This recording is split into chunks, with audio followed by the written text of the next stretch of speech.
Oh no, that's 这是一场既伟大又充满了争议的比赛。我想，即使100年之后，也依然会被球迷们所津津乐道。下面，咱们就把时间拨回到4年之前，来深度解读一下这场既伟大又充满了争议的比赛。伟大之处究竟在哪儿？那颗充满了争议的大力解球，责任究竟在谁？下面，咱们先来到双方的第29局。因为如果没有这颗贴库红球的小插曲，那么也许就不会诞生这一场既伟大又充满争议的比赛了。就是这颗半贴库的红球，阿尔比兄稍稍的打后了那么一点点，这颗球给了火箭喘息之机。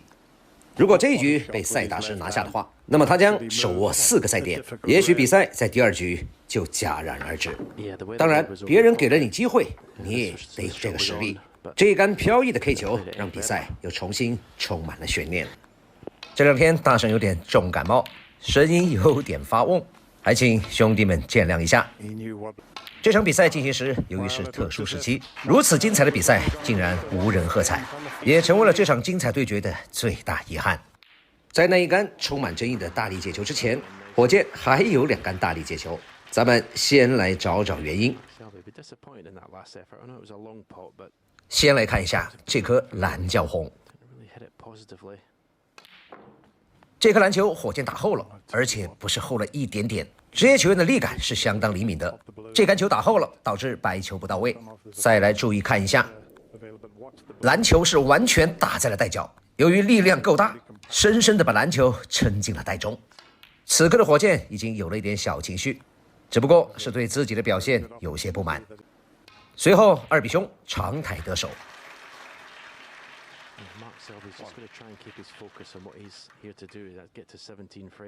这杆绿球呢，虽然可以进攻中袋，但是角度呢，应该是微微有点向上。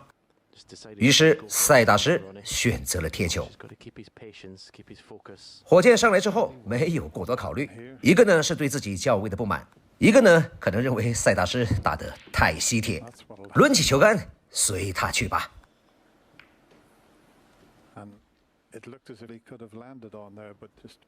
这杆球过后呢，塞达什在教位上也出现了问题。随后呢，火箭也获得了机会，但是双方都没有把握住。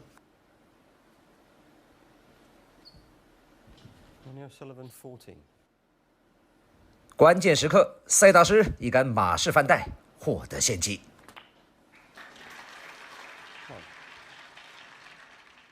照方抓药，依然选择了贴球。这个球火箭上来之后，依然选择了大力解球。其实这样的发力已经不算大力，算暴力了。有了这2杆的累积，加上对自己的一些不满，那么现在火箭的情绪已经到了临界点。这样的红球中袋进攻，早已经将生死置之度外。这个呀，待会儿咱们会着重提到。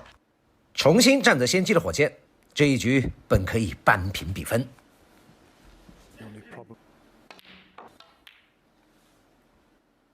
这一杆关键的蓝教粉，火箭是顺手位想要单教，但是赛稍微多了一点点。这一下，火箭的情绪来到了要失控的边缘。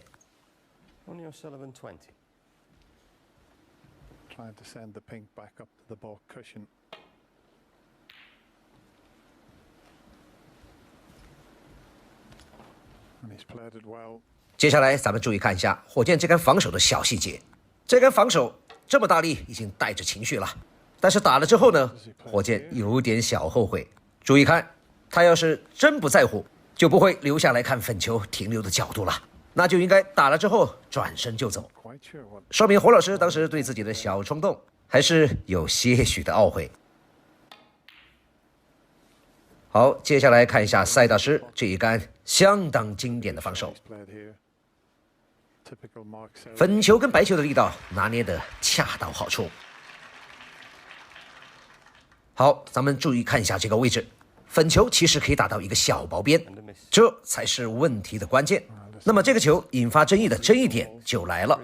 接下来在犯规之后，塞达什这颗球足足的考虑了1分钟，很多兄弟就想不明白他为啥要考虑这么久，你复位不就得了呗？很多人认为塞达什是在故意拖延时间，就是想搞火箭的心态。好，1分钟，塞大师让火箭归位。好，下面咱们再回到刚才这个球，今天咱们就从专业的角度为塞大师洗去这不白之冤。注意看，粉球此刻是可以打到一个薄边，而且火箭当时还加了一个左塞。这颗球如果归位，让火箭打到这个薄边，白球带着左塞两库回去之后，很大概率粉球是会被黑球挡住。好，咱们慢动作看一下，左塞下来。当然，这个球如果不加左塞，打到的概率会增加很多。这下兄弟们明白了吧？当时塞大师考虑的就是这个，如果摆回去之后，一旦让火箭打到这个薄边，那么很有可能自己就会陷入被动。但是现在自己这颗球呢，又没有更好的防守办法，因此他非常冒险的选择让火箭归位。但是此刻火箭所有的情绪都已经到了爆发的临界点，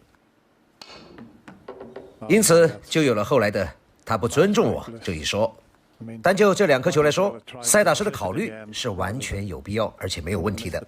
而火箭的这杆暴力解球呢，更多的是对自己前面表现不满的一个情绪累积。而更多的自媒体为了博眼球呢，更是将这一事件无限放大，说火箭就是不满塞大师的魔。相信兄弟们看了这几杆火箭的表现，以及塞大师那杆球为什么考虑1分钟的原因，那么最真实的答案，相信兄弟们已经有数了。前面咱们聊完了争议，下面就来聊一聊他的伟大之处。当年比赛打到这儿，相信很多兄弟都认为火箭的心态已经崩了，特别是追平这2局球的手感进攻，生死看淡，不服就干。与罗尼一样具备这样气质的，目前斯诺克台坛也仅有2位，他们分别是马叔和和尚。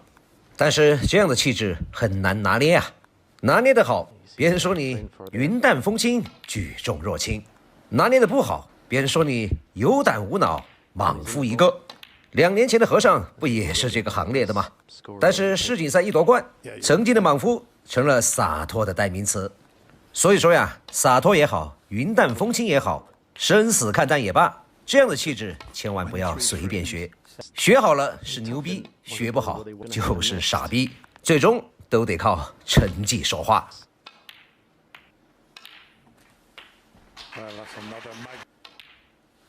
World Championship, Graham.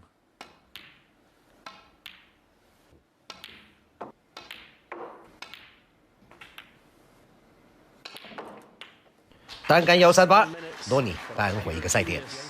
第32局，二比兄仅仅开了一个球。你要说这杆白球的控制完全没有问题，但是此刻杀红了眼的火箭哪里管得这些？还是那句话，成败论英雄，牛逼和傻逼之间就差了一个字而已。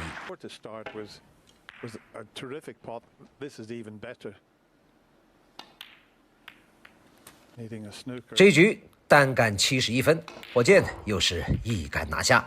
2个对常人来说惊心动魄的赛点局，火箭仅用了2杆，而塞大师也仅仅是2杆，其中1杆防守，1杆开球，就这么云淡风轻的来到了紧张刺激的双厅决胜局。连续第3杆长台上手，难道比赛就此结束了吗？面对这样的高难度半贴库，也是毫不手软。随后大哥的一杆荡箭式，局面完全打开。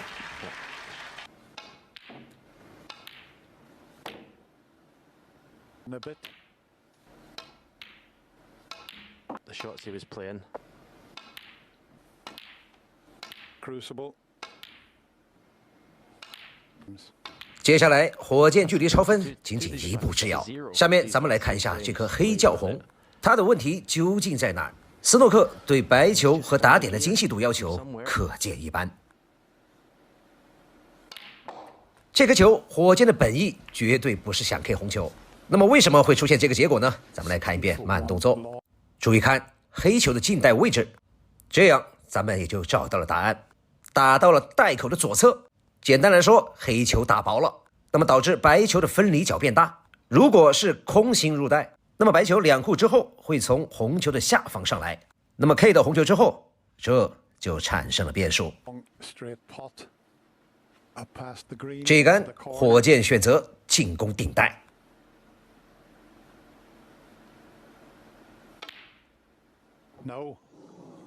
在仅差一红一彩就可以超分的情况下，就是刚才较位的那么一小点点的瑕疵，比赛又重新充满了悬念。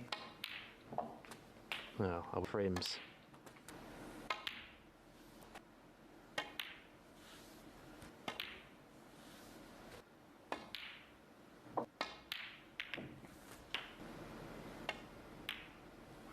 Right in the middle of the pocket.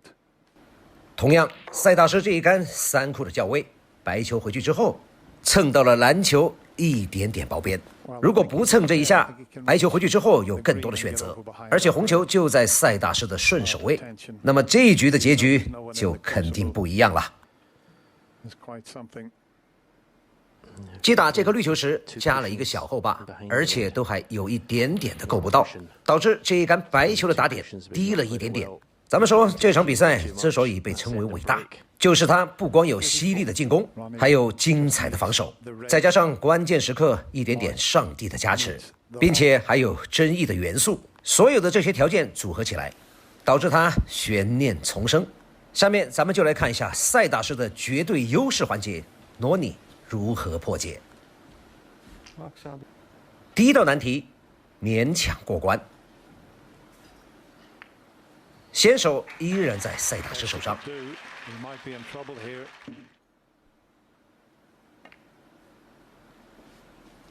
Oh, he's going to cannon the black. 塞大师给罗尼的第2道题力道轻了一点点，不过火箭也没有把握住机 That's a 会。 useful nudge on the yellow.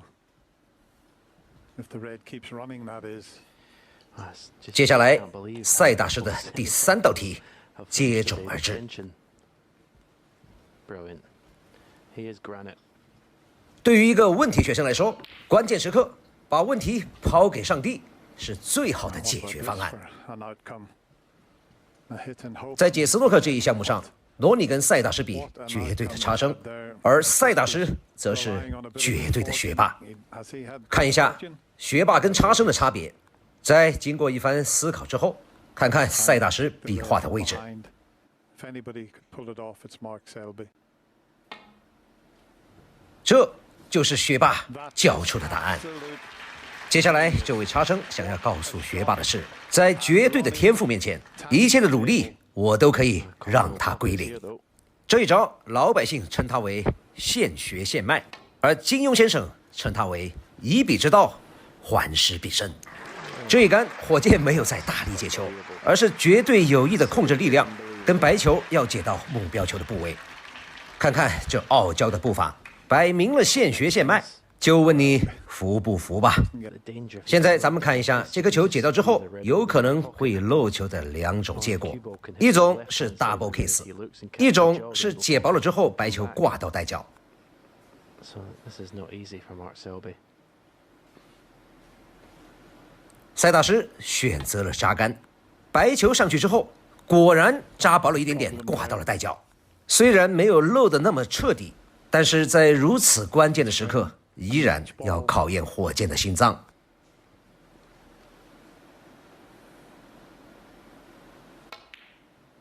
完全没有问题，一场惊心动魄的比赛就此结束。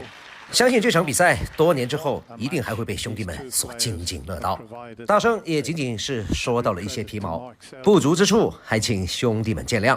虽然他充满了争议，但是大圣个人认为丝毫不影响他的伟大。其实这场比赛呢，更像是罗尼职业生涯的真实写照，放荡不拘，桀骜不驯。争议和奖杯也不知道究竟谁更多一点。你可以说他不是一个完美的人，但是丝毫不影响他成为斯诺克历史上最伟大的球员之一。当然，塞大师也同样担得起伟大二字。作为球迷，大圣希望你新赛季王者归来，再跟罗尼上演巅峰对决。1977年斯诺克世锦赛搬迁到克鲁斯堡以来，在接近半个世纪的历史长河中，若要评选哪一年的半决赛最精彩，那么毫无疑问，4年前2020年的斯诺克世锦赛的2场半决赛无出其右，绝对登顶。第一，这2场半决赛无一例外都达到了决胜局；第二，这2场半决赛的过程一文一武，一喜一悲，将斯诺克的精华展现得淋漓尽致。第三，在这2场半决赛当中脱颖而出的2位球员，一位走向神坛，另一位也在4年之后达到人生的巅峰。而输掉比赛的2位球员则逐渐没落，到今天甚至萌生了退役的想法，让人唏嘘不已啊！接下来咱们就来欣赏其中的第一场，麦吉尔对阵囧哥，如何把一场本要血溅五部的双听决胜局，变成了星爷式的喜剧大片。故事就先从囧哥钓上麦吉尔的这杆斯诺克讲起。这杆斯诺克对于职业选手来说难度不算太大，看看当年的囧哥，不满30岁。却蓄起了小胡子，眼旁还没有皱纹，像极了年轻时的大圣。男人嘛，年轻时就想扮相成熟一些，谁没有经历过那些喂了狗的青春？好，此刻的囧哥仅仅领先3分。从麦吉尔这杆解球开始，一部狗血的剧情就此拉开帷幕。第一杆解球，麦吉尔过于保守，只不过是想试试水而已。这杆解球呢，麦吉尔的真实想法只不过是想蹭到红球的左侧，这样呢，保证不会漏球。对于职业选手来说呢，难度并不大，但是对于第一次打进世锦赛半决赛的麦吉尔来说，此刻却有点乱了阵脚。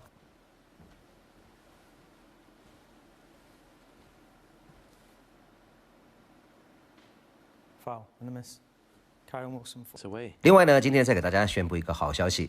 即日起，兄弟们在大顺这儿购买的任何台球用品，全部都是顺丰发货。记住，是所有的商品，不管大小，一切皆为了兄弟们有更好的购物体验。好的，咱们继续回到比赛当中。This looks pretty close to the black. It does. It does. Foul. Miss. Karen Wilson four. Covering the pocket.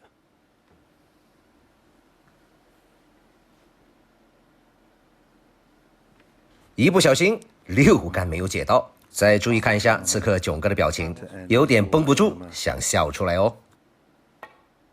第7杆，麦吉尔更是直接将黑球接进了袋中。Black's in this time. Foul. 这一下可好，本来双方没有差距，现在只要再有一杆解不到，那么麦吉尔就会被超分。白球还是擦肩而过。就这样，没有刀光剑影，没有血溅五步，同样是第一次打进世锦赛半决赛的囧哥，就这样戏剧性的完成了超分。就在麦吉尔还在想着自己回家是剁左手还是剁右手的时候，短短的20秒钟之后，囧哥就把麦吉尔已经拔掉的管子亲手给他插了回去。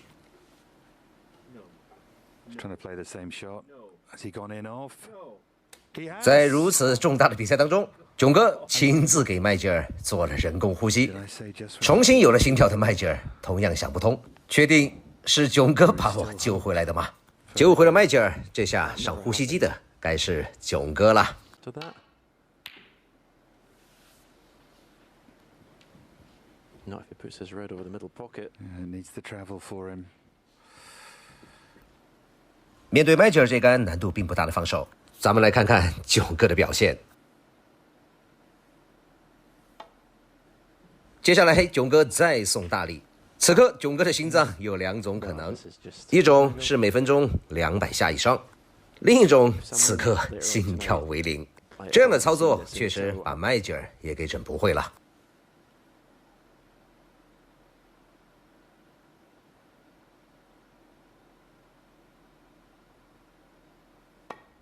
这一杆的防守呢，麦吉尔也没有太好的办法，红球只能打到那个边。而且自己都已经是死过一次的人了，囧哥，你爱咋咋地吧。接下来，本场比赛搞笑的第3幕就出现了。这样的红球勾球呢，对于咱们业余选手来说都不算难，特别是囧哥，再加上现在的球型，只要勾进，比赛立马结束。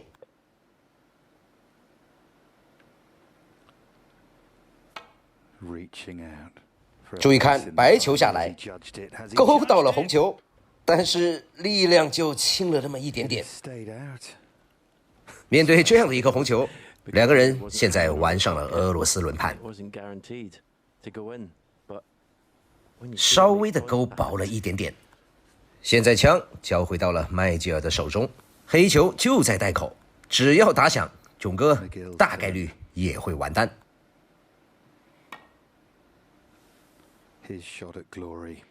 白球下来，居然擦肩而过。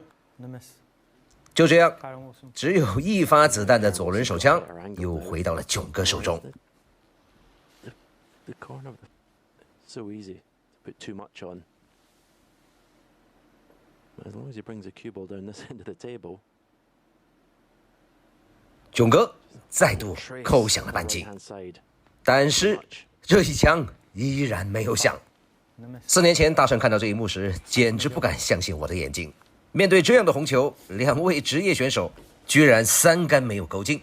当年囧哥的心脏脆弱到了何种程度，可见一斑。 Great matches here. Looks good. Oh, what a shot. 第4枪，麦吉尔终于打响。不过，他只是为本场比赛诡异的第4幕拉开了帷幕而已。在经过了残酷的俄罗斯轮盘之后，麦吉尔获得了先机。但是接下来的这一杆黄教绿粉球跟麦吉尔玩了一个小游戏。这个游戏咱们小时候都玩过，它的名字叫丢手绢，轻轻地放在小朋友的后面。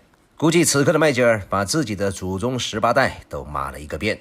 这个白球随便停哪儿都好，但是他却偏偏地蹭了一下粉球。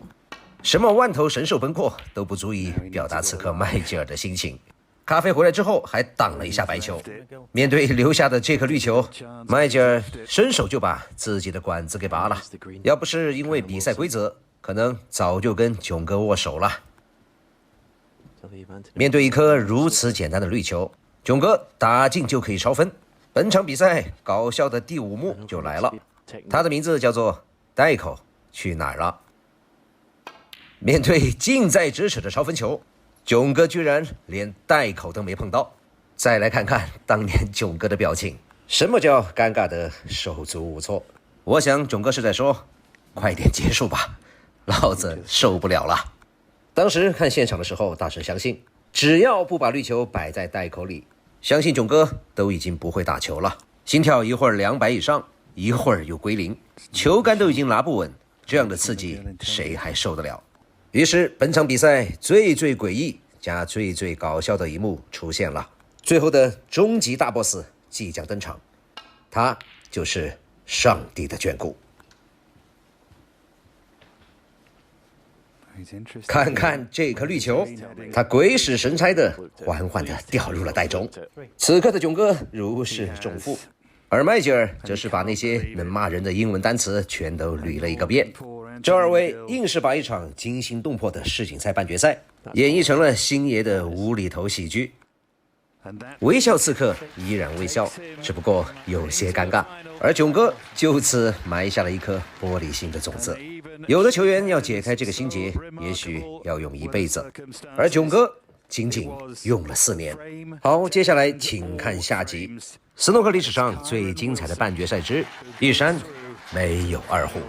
Just remarkable and unforgettable.